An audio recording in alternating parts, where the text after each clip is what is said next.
that it's a lack of male leadership which is ultimately to blame. Let me ask you a question, though.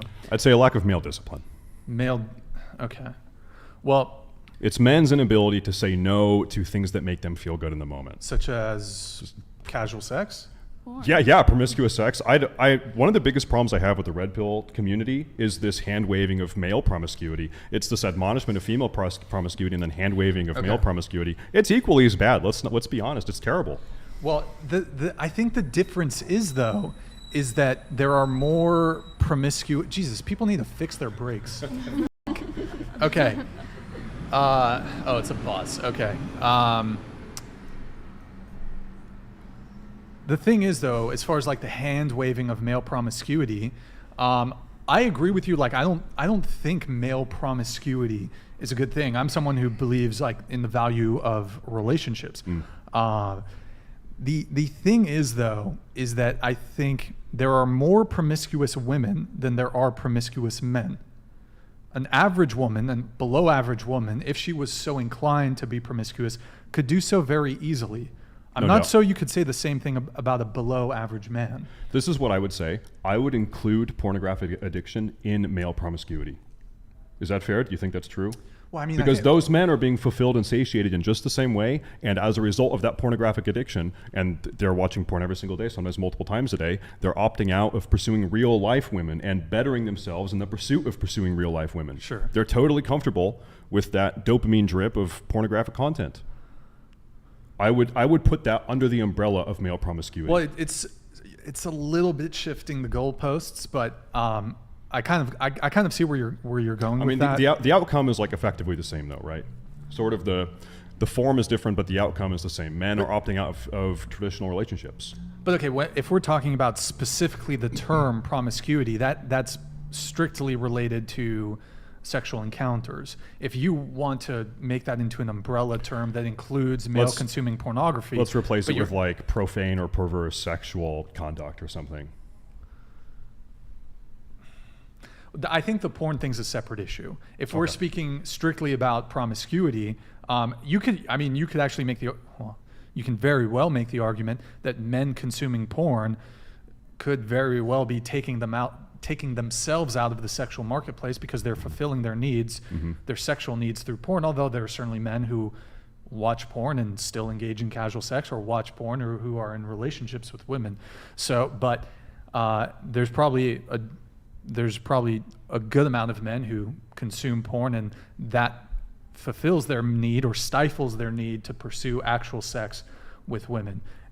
So the point I'd like to make, though, is if we're going to say, okay, well, promiscuity in men is just as bad or worse as promiscuity in women, well, let's look at the numbers. I would argue that there are far more women who are engaging in casual sex or promiscuity than there are men engaging in casual sex and promiscuity. There certainly are men who are promiscuous.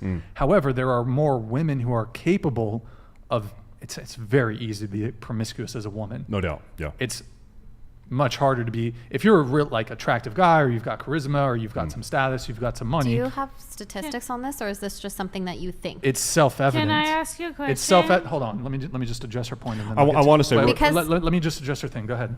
Okay, no, go ahead. Well, you said, do I have statistics on this? Yeah. Would you agree that any single girl here at the table, it's 8:30 p.m. on a Tuesday, if she was so inclined, could probably like go out to the street or go download the dating app and get sex tonight if they were so inclined. Well, I don't even need to ask you. I know any single girl here at this table, you could download the dating app, you could walk on the street, just go up to a guy, say, hey, do you want to have sex? Might not be the first, might not be the second, but you will get a guy who will sleep with you. Whereas as a guy, unless you're like super top tier dude or super charismatic, good luck. But women are not doing that. But it's so you're saying that women. Okay, but there's a difference because once you said the capability. Can you just turn your mic down just a tad? Once you said capability, and the second time you said that women are more promiscuous. So There are more women who engage in casual sex and promiscuity than there are men. You don't have a statistic for that. Well, I could pull it up. Eric, could you pull up that chart? You've pulled it up a bunch of times. Well, I agree and disagree, because if men were the gatekeepers of sex, I think that their percentage of promiscuity would be a lot more than women would. Honestly. Like, ultimately, men and women are very different. They're like, they use each other for very different things. Like, men, it is their duty to provide and everything like that, be financially well. So that's what women seek. Women use men for their money. Like I said, women are the gatekeepers of sex. So that's what men seek. Like, that's what men want even more. Do you have the... I think the bigger problem is that we have a society of... Here, we'll come back to it. Men and women who engage in casual sex, who devalue relationships, who devalue monogamous relationships, and think that somehow this lifestyle will make them happy or fulfill them, when statistically that's just not true either. It's statistically proven that women especially, but people who are in monogamous committed relationships are happier and actually men who are married are more successful as well. So women are happier, men are happier and more successful, and society is bettered because of it.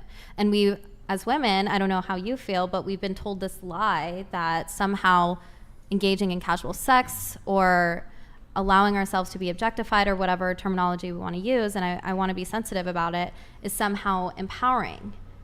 Do you guys feel empowered by those things? I mean, truthfully. And if you do, that's fine. I want to. You mean through sex? Yeah. Personally, no.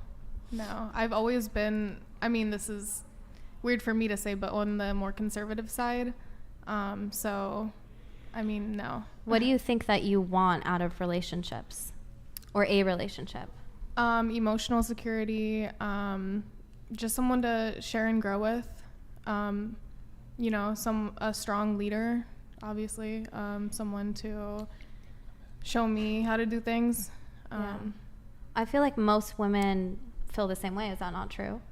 I would say I have a feeling of empowerment related to that a little bit. Like, through my job, I feel like is related to sex, so I was able to support myself in a way to be able to educate myself better, take care of myself, have world experiences, and like build myself into a person that I don't think I would have been able to become without that. Do you think that it has more to do with the fact that you had money to be able to create the lifestyle that you wanted? A little bit, but also I've learned a lot about people, like interactions, all kinds of things. But I think money is a big part of it. Yeah. And also, I mean, you said that you were into serious relationships. I wouldn't say like casual sex is something that is so much related to me with that, because even though I work in a very sexual industry, I was a dancer for many years too. I don't know if I mentioned that. I was a stripper for a very long time. So even though I worked in that industry, there was a long time during that where I was celibate or I was dating someone else in another country, so I wasn't having like sex. If you were given the option, would you want that sort of traditional relationship where the husband is financially providing and you're maybe a stay-at-home wife or mother?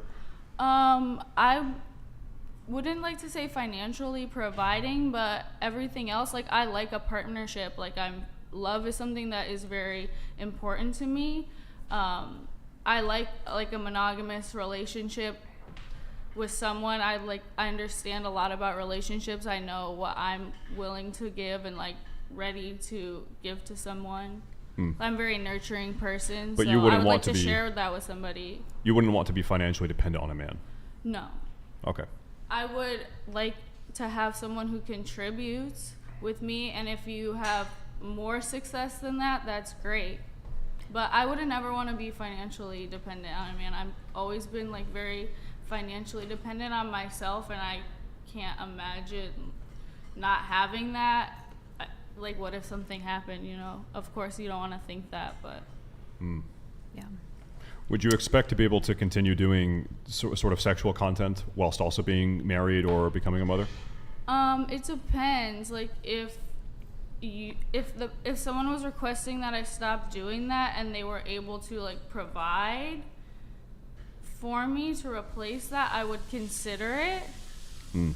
I feel like with me dating, it's very important to talk about with anyone that I'm gonna be with, and I really like to try and understand more like what that would be like for them, like that perspective of always being on the spotlight, a lot of perceived attention.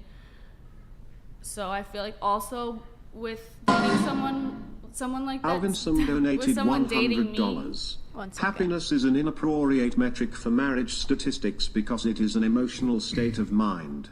Happiness comes and goes. It fluctuates, so what's the point of using that for marriage stats? Common mistake by trad cons. There's actually, I mean, this is a very curious thing. There's longitudinal happiness indexes that talk a lot about this. I'll try to keep this PC. Men that don't get married in their 40s and 50s, they are 300% more depressed than married men, and their rate of terminal depression is 200% increased. Men that are unmarried in their 40s to 50s. And for women, it's a little bit less. It's like 200% rate of increased depression, and then 150 or so rate of increased terminal depression. So if you want to talk about the ramifications of not being in a more traditional relationship, being unmarried, it actually doesn't manifest very well. I wonder what the difference, though, is between men who have never been married, men who are single, and men who have been divorced. Oh, they had very bad divorces, you mean? I don't know if there's any stats on that, but I do want to bring it back to, we do have